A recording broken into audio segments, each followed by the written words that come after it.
Hello everyone, welcome to GATE academy. और आज अभी मेरे साथ हैं सिविल ब्रांच के स्टूडेंट शुभांकर दास। इनका आया है गेट में 351 रैंक और ये सिविल ब्रांच है और अभी ये NIT रायपुर में पढ़ रहे हैं और 8 सेमेस्टर के स्टूडेंट हैं। तो Shubhankar, welcome to GATE academy. Thank you sir. और टॉपर स्टॉक में हम बात करना चाहेंगे। सबसे पहले मैं कुछ बेसिक क्वेश्चन आपसे करूँगा, रिलेटेड होगा पहला स्टडी से। कुछ एक दो क्वेश्चन पर्सनल भी मैं पूछ सकता हूँ ताकि दूसरों को भी एक मोटिवेशन रहे कि आप कहाँ से हैं इस टाइप का। तो पहला जो मैं क्वेश्चन आपसे पूछना चाहूँगा वो ये कि आपने अभी प्रिपरेशन किया अपने कॉलेज के ड्यूरेशन में और अभी आप 8 सेमेस्टर में हैं, तो सबसे पहला जो मेरा सवाल है वो ये कि आपने स्टार्ट कब किया, गेट की प्रिपरेशन आपने चालू कब करी? 5th सेमेस्टर में शुरू किया था। ओके। गेट एकेडमी ज्वाइन किया था, स्कॉलरशिप टेस्ट दिया था। ओके। 50% स्कॉलरशिप भी मिली थी। Oh good good good. तो फिर वहाँ से मैं शुरू किया पढ़ना। ओके। फिर 5th 6th 7th 8th हो गया, तो सेमेस्टर वाइज प्रिपरेशन की लेवल बढ़ते गई। Okay. Then it is better. Okay. तो आपने जैसे 5th सेमेस्टर से स्टार्ट किया, तो 5th सेमेस्टर में जब आप पहुँचे तो आपने 3rd और 4th सेमेस्टर जो सिविल इंजीनियरिंग के साथ आपने बिताया था, तो आपने क्या 3rd और 5th सेमेस्टर में थोड़ा बहुत गेट के बारे में आपको आइडिया था, या आइडिया आपको लगा कैसे? एक्चुअली ये जानना चाहता हूँ मैं कि गेट मुझे करना है।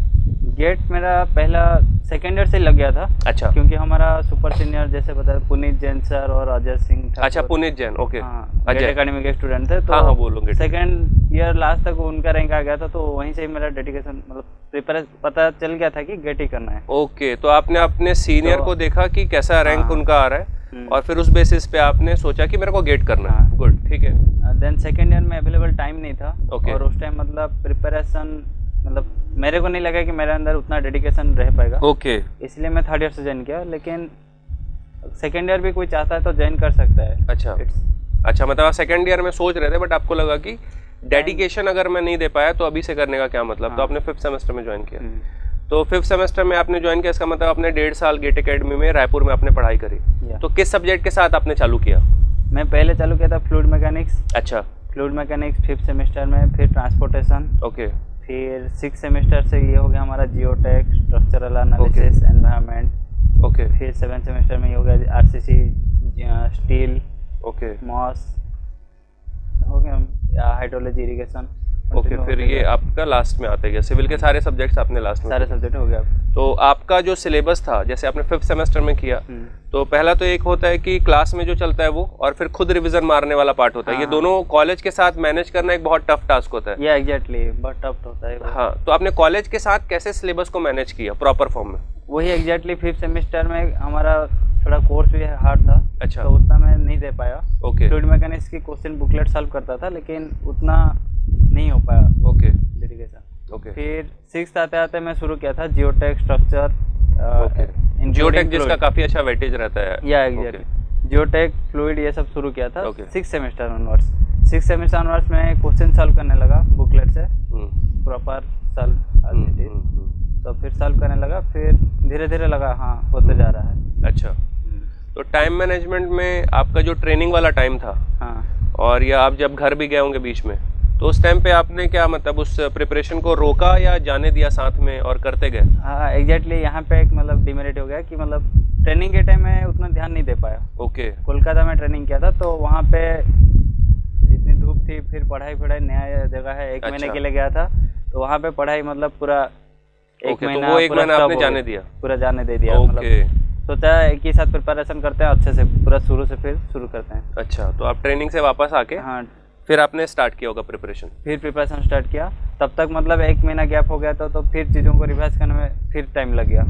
यही मैं जानना चाहता हूँ, जो स्टूडेंट ऐसे हैं, क्योंकि आपकी सक्सेस के पीछे कुछ चीज़ें ऐसे भी होंगी जो आपको ये लग रहा होगा कि यार इससे और अच्छा मैं कर सकता था, या इस टाइम पे अगर मैं ऐसा टाइम इस टाइप को यूज़ करता, या इस टाइम पे मैं ये नहीं करता। तो वही मैं जानना चाहता हूँ। तो पहला मेरा जो क्वेश्चन है, क्योंकि अभी कॉलेज गोइंग स्टूडेंट में अभी सब बच्चे 4th सेमेस्टर में होंगे, 5th में जाएंगे, तो सबसे एग्जैक्टली आपको क्या लगता है कौन सा टाइम अच्छा होता है गेट की क्लास करने के लिए या सेल्फ स्टडी करने के लिए? कौन सा टाइम सबसे अच्छा होना चाहिए? सबसे अच्छा ये रहता है हमारा जो समर।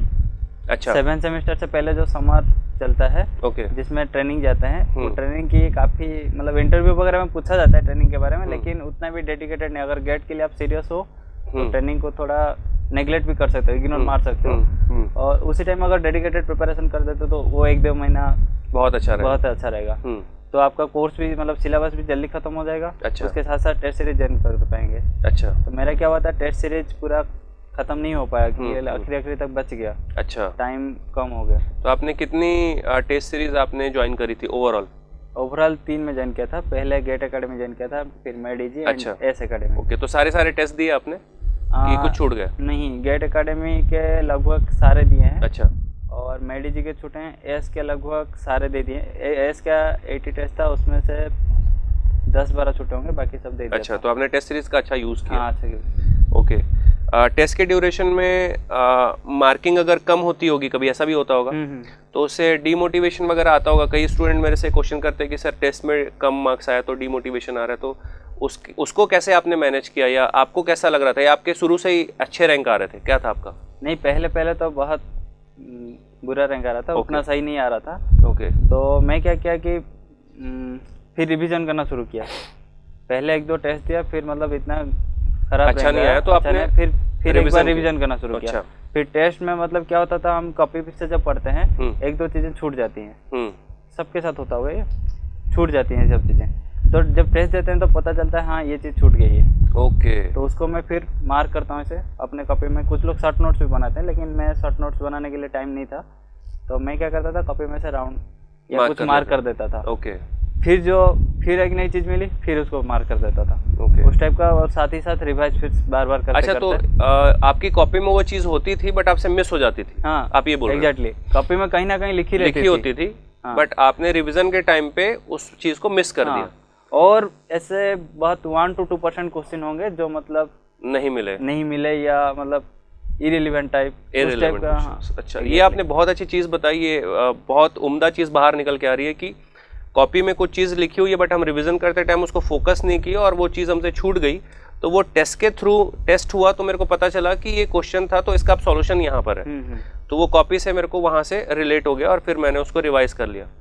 तो रिवीजन आपको क्या लगता है कि आपने, क्योंकि आप बोल रहे हो 5th सेमेस्टर में आपने स्टार्ट किया, अगर आप अपने जूनियर्स को सजेशन देना चाहोगे जो अभी 4th में होंगे, 3rd में होंगे, अभी जो कुछ स्टूडेंट ऐसे भी होंगे जो आपका वीडियो देख रहे होंगे जो आप एडमिशन लेंगे इंजीनियरिंग में, ऐसा भी होगा, तो उन लोगों को आप क्या सजेशन देना चाहोगे कि किस टाइम पे गेट की प्रिपरेशन स्टार्ट करनी चाहिए? एग्जैक्टली। तो मैं सोल्यूशन दूंगा कि फर्स्ट ईयर में क्या होता है कि हमारा सारे सब्जेक्ट रहते हैं। करेक्ट। सारे CSB पढ़ते हैं, IT पढ़ते हैं, फाउंडेशन कोर्स। तो फर्स्ट ईयर चलेगा, जो भी कर सकता है कोई भी, लेकिन सेकेंड ईयर बेटर रहेगा, मतलब 3rd सेमेस्टर या 4th सेमेस्टर बेटर रहेगा। क्योंकि आपका कोर्स एग्जैक्टली टाइम पे खत्म हो जाएगा। जितनी बार रिवीजन करोगे उतनी बार अच्छा होगा। ओके। और आपका सक्सेस वहीं से ही आता है, रिवीजन। अच्छा, तो यहाँ पे एक बाहर आ रही है चीज़ कि सक्सेस वहीं से आ रहा है जब आप रिवीजन अच्छे से करके जाते हैं, आप टेस्ट सीरीज देते हैं, तो आपका अच्छा खासा रहता है। तो कोई स्टूडेंट अगर 1st या 2nd सेमेस्टर में है तो वो अपना सेमेस्टर आराम से पढ़े, 3rd या 4th से उसको करना चाहिए, ये आप बोल रहे हो। बट आपने जैसे 5th से किया, तो 3rd या 4th में आपके माइंड में ऐसा आया नहीं था कि मुझको करना है, या आपने पहले कुछ दूसरे भी एग्जाम की तरफ आपका झुकाव था, ऐसा भी कुछ था? नहीं, ऐसा कुछ नहीं था। अच्छा। एग्जैक्टली कमेटी ज्वाइन किया था, कल्चरल कमेटी, ये सब में टाइम चला जाता था, तो सोचा जब तक फोकस ना हो पाए तब तक नहीं करना चाहिए ऐसा। अच्छा, तो आप लेकिन किसी के पास टाइम है, एडुकेट टाइम है, तो he should exactly join in any coaching. या इन विच सेमेस्टर यू वांट? 3rd या 4th। ओके। बट आपने 5th से ज्वाइन किया, और 5th, 6th, 7th आपने किया पूरी प्रिपरेशन। 18 महीने आप हमारे साथ बिताए और आपका रैंक फिर 315। गुड। एक चीज़ मैं और जानना चाहूँगा, स्टार्टिंग आपकी कहाँ से हुई, इन द सेंस व्हाट कि आप जो है स्कूलिंग लेवल आपका कैसा था, कैसे आपके परसेंटेज रहते थे स्टार्टिंग से? क्योंकि ये बहुत ही अच्छा एक होता है कि जो एवरेज या अबो एवरेज भी स्टूडेंट होते हैं उन लोगों को जानना रहता है कि जो भी अच्छा रैंक ला रहे हैं क्या वो शुरू से ही 90% लाते थे। तो जस्ट मैं जानना चाहूँगा कि 10th और 12th आपका कैसा था, कहाँ से हैं प्रॉपर आप, कैसे प्रिपरेशन आपने स्टार्ट करी थी? एक्चुअली मैं उड़ीसा से हूँ। ओके। उड़ीसा, बरहमपुर। अच्छा। वहाँ पे शिशु मंदिर। अच्छा, शिशु मंदिर से आपने पढ़ा? ओडिया मीडियम भी था, तो शिशु मंदिर से मैं 10th किया था मैट्रिकुलेशन, जिसमें 89% थे। गुड। और देन मैं ज्वाइन किया भुवनेश्वर में, प्राइवेट कॉलेज मतलब स्कूल है। ओके। 11-12। ओके। 11-12 में भी 81% था। ओके। उड़ीसा बोर्ड में 81% सही मनाता है, तो अच्छा, गुड। अच्छा। हाईएस्ट 88-89 तक जाता है। ओके। तो उसमें भी काफ़ी सही था, लेकिन उस टाइम में ज्वाइन किया था कि I will join IIT। Okay. But parent मेरा क्या था, मैथ प्लस बायो था। ओके। तो मैथ प्लस बायो तो पेरेंट डिसाइड किए कि मेडिकल में जाओ, अच्छा सही रहेगा। अच्छा। एंड मैं सोचा भी था कि आईटी ज्वाइन करूँ कि मेडिकल ज्वाइन करूँ। वो क्या किया उस टाइम, टीचर से पूछ लिए, मेरे स्कूल के जो डायरेक्टर थे, इसको मतलब कौन से लाइन में भेजा जाए। He answered medical. अच्छा, तो आप फिर एनआईटी में फिर कैसे इंजीनियरिंग करने आए? या एग्जैक्टली मैं वहाँ पे सर को पूछा, सर मैं मेडिकल आईआईटी दोनों करना चाहता हूँ। ओके। अगर करना हो सके तो नहीं हो पाएगा, एक चीज़ में फोकस कर, मेडिकल कर, क्योंकि आईआईटी में मैथ फिजिक्स मतलब फिजिक्स केमिस्ट्री ठीक है कॉमन कर सकता है, लेकिन मैथ वहाँ पे बहुत टफ आता है, तो उतना नहीं हो पाएगा। ओके, जेईई की preparation. Okay.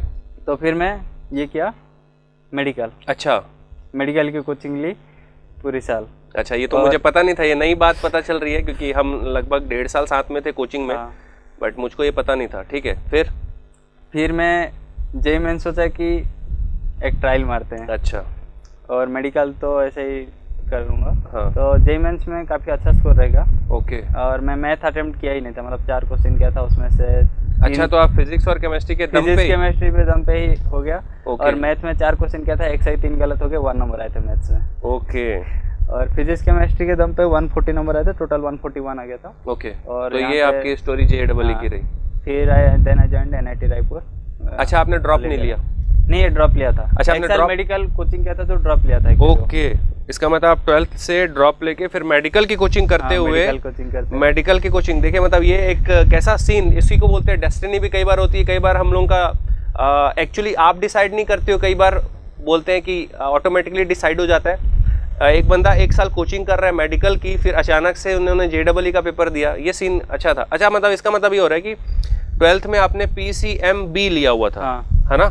Actually Orissa board में क्या है, मैथ कंपलसरी है। अच्छा। ऑप्शन में यू कैन चूज बायो या electronics, IT. Okay. There is option for this one. Math is compulsory. Okay. तो मैथ प्लस मैथ है। तो मैथ्स में फिर आपने गेट में कैसे, तो मैथ्स से आपको स्टार्टिंग से डर लगता था कि मैथ्स अच्छा था आपका? नहीं, जब मैं एक्चुअली +2 लेवल के लिए मैथ मेरा सही था। ओके। बोर्ड लेवल पे भी मतलब उस टाइम सही था, बट इंजीनियरिंग में जब आया तब थोड़ा डर लगने लगा। अच्छा। यहाँ पे तो बंदे जेईई मेंस की कोचिंग करके आए, मैं तो मेडिकल वाला हूँ, मैथ की कोचिंग ही नहीं किया हूँ। उनसे प्रॉब्लम जल्दी सॉल्व हो जाते थे, मेरे से नहीं होते थे। ओके।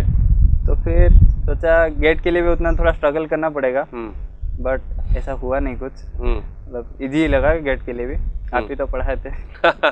अच्छा। तो उतना वो नहीं लगा, सही हो गया। सही से मैथ्स अपना हो गया। अच्छा, तो स्टार्टिंग में जो, अच्छा, फिर आपके पेरेंट्स ने मतलब कैसा, उनका क्या रिएक्शन था कि आपने इसके लिए बायो के लिए आपने ड्रॉप लिया और फिर आप जेईई के थ्रू एनआईटी में चले गए, तो उनका क्या था रिएक्शन, जानना चाहता हूँ मैं। उनका रिएक्शन उतना सही नहीं था क्योंकि मेडिकल नहीं हुआ। हाँ। ओके। बट ठीक है, और एनआईटी में हुआ तो ठीक है। एनआईटी में हुआ तो अच्छी बात है, बहुत सारे ऐसे लोग हैं जिनका तो एनआईटी में भी नहीं होता और फिर वहाँ तक वो पहुँचते नहीं। तो जो आपने 1 साल ड्रॉप लिया, उस ड्रॉप के ड्यूरेशन में, मतलब वो ड्रॉप लेने वाला जो पार्ट था उसमें लिटरली आपने मेडिकल फोकस्ड प्रिपरेशन करी थी कि आप बस ऐसा ही प्रिपरेशन कर रहे थे घर वालों के लिए? नहीं, मैं मेडिकल के लिए प्रिपरेशन किया था आपने लिटरली। ओके। तो कई बार ऐसा होता है कि जिस चीज़ पे आप जा रहे हैं उसके अलावा कुछ और हो जाता है, और अच्छा हुआ, और अभी आपका रैंक भी काफ़ी अच्छा है। तो चलिए ठीक है, उस टाइम पे तो आपके पास कन्फ्यूज़न की स्टेट थी, but you have to be clear this time. तो अभी आपने क्या सोचा है, मतलब आगे क्या प्लान किया आपने? आगे I will think to join PSU। Okay. Otherwise I will go for MTech. Okay, that means PSU नहीं तो फिर PSU will be first preference. Okay. PSU अगर नहीं मिलता तो फिर एमटेक के लिए सोच सकता हूँ। और ऐसा तो नहीं कि नहीं मिल रहा तो फिर ड्रॉप लेने का भी जा सकते हो? नो, ड्रॉप नहीं लूँगा। ओके, मतलब आपने फिक्स कर लिया है? हाँ, कि पहला फोकस आप करेंगे 101% देने का PSU की तरफ, और फिर नहीं हुआ तो फिर आप एमटेक करेंगे, बट ड्रॉप नहीं करेंगे? ड्रॉप नहीं करेंगे। ओके, सही है। एक चीज़ मैं पूछना चाहूँगा शुभांकर आपसे कि प्रिपरेशन जो बच्चे ऐसे हैं जो कॉलेज के टाइम पे कर रहे हैं, दैट मीन्स क्या होता है कि कुछ कॉलेज में प्रेशर लिटरली बना के रखा जाता है। प्रेशर इन द सेंस कि कॉलेज की तरफ से भी नहीं होता, स्टूडेंट सेल्फ प्रेशर्ड फील करता है कि मेरे पास असाइनमेंट है, मेरे पास क्लास टेस्ट है, उसके बाद सेमेस्टर का एग्ज़ाम है, उसके बाद लैब अटेंड करना बहुत इंपॉर्टेंट है, क्योंकि लैब मिस होता है तो फिर दिक्कत होती है। तो इन सारी चीज़ों के साथ मैं जानना चाहता हूँ आपने कैसे मैनेज किया होगा और आप क्या मैसेज देना चाहते हैं स्टूडेंट्स को जो अभी 3rd या 4th सेमेस्टर में बच्चे हैं? एक्चुअली कॉलेज टाइम रहता था 9 to 5 और लैब वगैरह अटेंड करता था seriously 3rd semester 4th semester ये सब में। ओके। और टीचर भी काफ़ी स्ट्रिक्ट थे तो वो सब नहीं हो पाता था। 5th सेमेस्टर 6th सेमेस्टर में भी क्लास किया है, बस 7th और 8th में थोड़ा क्लास ब्रेक किया मैं, अटेंडेंस थोड़ा कम कर दिया और ताकि सही से प्रिपरेशन हो सके। ओके। और teacher is also knowing that you are preparing for GATE, so they will also allow. Okay, it's a good part. और मैनेज करना ये है कि साथ ही साथ मैनेज करना मुश्किल है, कॉलेज का असाइनमेंट ये सब, इसलिए बीच बीच में काफ़ी ब्रेक्स हुए हैं पढ़ाई में। Okay. 3rd semester 4th semester में, 3rd में तो 5th से ज्वाइन किया था, 5th 6th सेमेस्टर में काफ़ी ब्रेक्स हुए हैं बिकॉज ऑफ असाइनमेंट देते थे और मतलब सेमेस्टर आ गया और सेमेस्टर को तुम इग्नोर नहीं कर सकते, पास कोई ऑप्शन ही नहीं है। मतलब आप पेपर तो नहीं छोड़ सकते कम से कम। पेपर छोड़ नहीं सकते हो, इंजीनियर की कहानी है, पहले ही रात सब पढ़ेंगे। अच्छा। तो उस टाइम ब्रेक हो गया था, 15-20 दिन वो ब्रेक हो गया, फिर ट्रेनिंग के दौरान तो ब्रेक हो गया था। ऐसे ऐसे ब्रेक होता है और एक बार ब्रेक हुआ means you have to revise again from beginning. Okay, from beginning वही सब्जेक्ट को बार बार रिवाइज करते करते you have to be perfect. But आपने स्कोर किया, आपने अच्छा ही स्कोर किया। तो इस टाइम पे टेस्ट सीरीज़ का जो पार्ट था, तो टेस्ट सीरीज़ आपको कब ऐसा लगता है कि आप क्या सजेशन देना चाहेंगे, किस टाइम पे कितने सब्जेक्ट होने के बाद टेस्ट करना चाहिए, या पूरा का पूरा आप पहले कर लें फिर टेस्ट देना चाहिए? आपने कैसा किया था और आप क्या सजेस्ट करना चाहेंगे? सबके अलग अलग थिंकिंग होती है। ओके। मैं क्या कहता शुरू में, जैसे क्लास प्रोग्राम के साथ, गेट एकेडमी के क्लास प्रोग्राम के साथ एक सब्जेक्ट खत्म करते गया। अच्छा। और मैं देखा था अपने, खुद से मतलब एक सब्जेक्ट खत्म कर रिवाइज करके खत्म क्लास रूम के साथ। क्लास में सब्जेक्ट चल रहे तो मेरा भी चल रहा है ऐसे। ओके। तो ऐसे खत्म किया, फिर ऐसे खत्म होते फिर एक बार देखा मुझे कुछ नहीं आता है पीछे का। अच्छा। मतलब जो क्वेश्चन मेरे से बन जाता था वो अभी डर देख के डरने लगने लगा कि ये क्वेश्चन तो मैं बनाया था अभी बन नहीं रहा है। तो फिर मैं क्या सोचा कि मतलब गेट में तो 12-13 सब्जेक्ट एक साथ आने वाले हैं, ऐसा एक सब्जेक्ट पढ़ूंगा तो शायद ना हो पाए। और मैं टेस्ट सीरीज भी, अभी सीरियस बात ये है कि मतलब मैं वही सब्जेक्ट पढ़ाऊँ, तुरंत टेस्ट दे दूंगा, आ जाएंगे नंबर, बट कुछ दिन बाद दूंगा तो शायद भूल जाऊँ। ओके। वही सेम तो होता था बुकलेट के साथ भी। हाँ। तो मैं क्या सोचा कि डिवाइड कर देते हैं, 12 सब्जेक्ट जो हैं 6-6 में बांट देते हैं। अच्छा। 6-6 सब्जेक्ट में पहले मैं ले लिया ये geotech, structure, environment, RCC, transportation, सारे अच्छे सब्जेक्ट आपने स्टील। जो मतलब इम्पोर्टेंस है, मतलब जो लेंदी भी है और मतलब इम्पोर्टेंट है, ज़्यादा नंबर के क्वेश्चन कवरेज अच्छा खासा गेट। तो मैं उसको पकड़ लिया। ओके। कि आज जियोटेक पढ़ना है, शाम को और कुछ सब्जेक्ट पढ़ना है, ऐसा मतलब 1-2 टॉपिक इससे, 1-2 टॉपिक इससे, 1-2 टॉपिक इससे, 1-2 टॉपिक। अच्छा, मतलब आप पैरेलल प्रोसेसिंग कर रहे थे, साइमल्टेनियस सब्जेक्ट जा रहा था। 6 सब्जेक्ट पैरेलल चल रहा था। ओके। जबकि एक बार लगा चुका था क्वेश्चन। ओके। पहले एक बार क्वेश्चन लगा चुका था, तो मैं एक बार सोचा कि साइमल्टेनियसली एक बार रिवाइज हो जाए। तो उसमें 20-25 दिन लग गया, टाइम लगता है उसमें भी।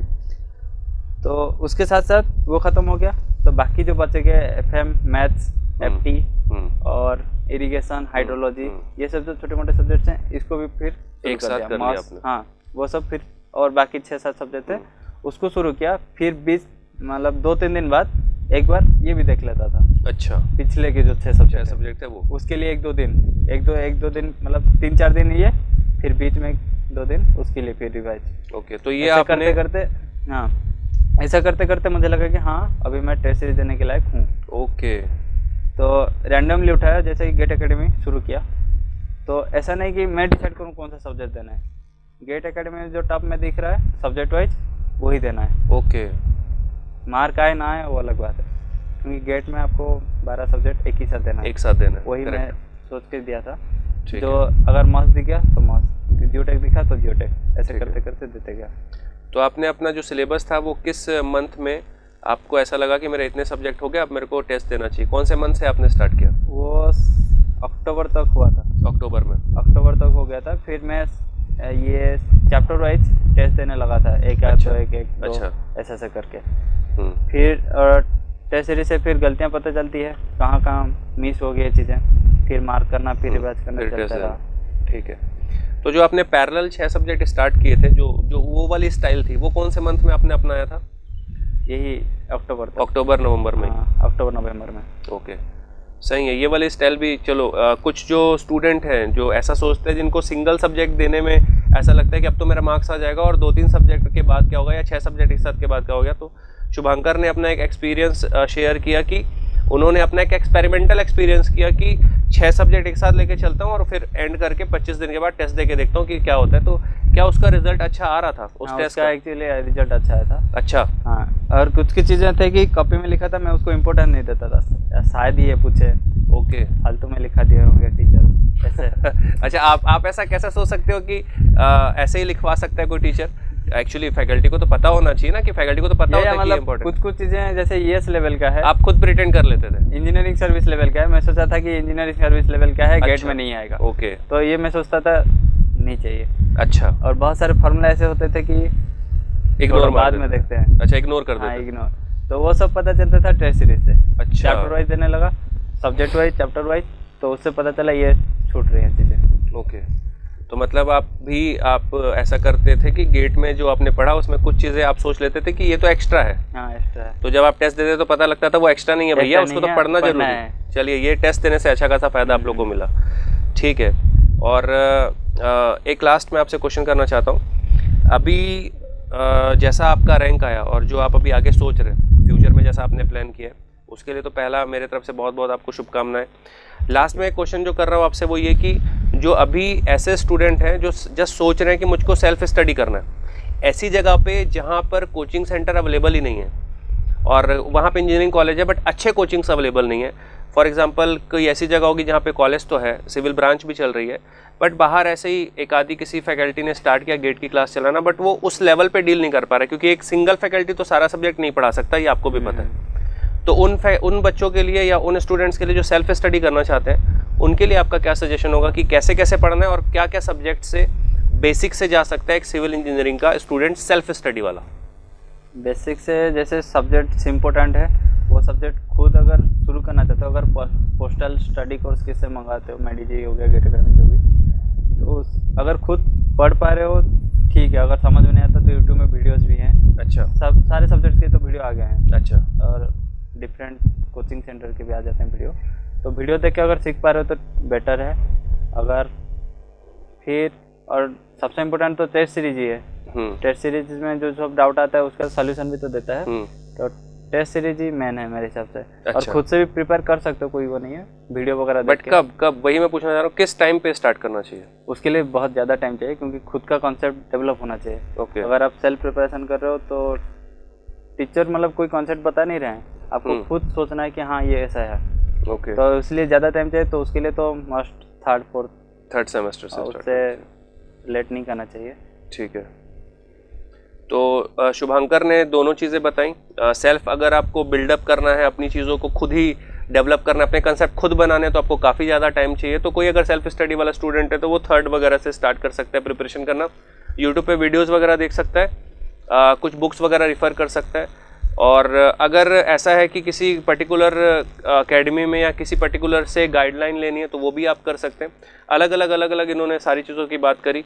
ये मेरे को इनकी नई चीज़ पता चली कि 12th में ये बायो की तरफ थे, फिर इनका जो माइंड सेटअप था वो स्विच कर गया और फिर इन्होंने अपनी प्रिपरेशन मोड पे जहाँ पर सोचा था कि मैथ्स में अटेम्प्ट नहीं करना, ना अटेम्प्ट करते हुए भी इन्होंने JEE क्लियर किया और फिर ये NIT पे आए और अभी गेट में इनका 351 रैंक आया। तो शुभांकर बहुत बहुत कॉन्ग्रेचुलेशंस आपको रैंक के लिए भी, और पूरी हमारी टीम की तरफ से बहुत सारी शुभकामनाएं आपको कॉन्ग्रेचुलेशंस के साथ। ऑल द बेस्ट भी। Thank you so much. Thank you.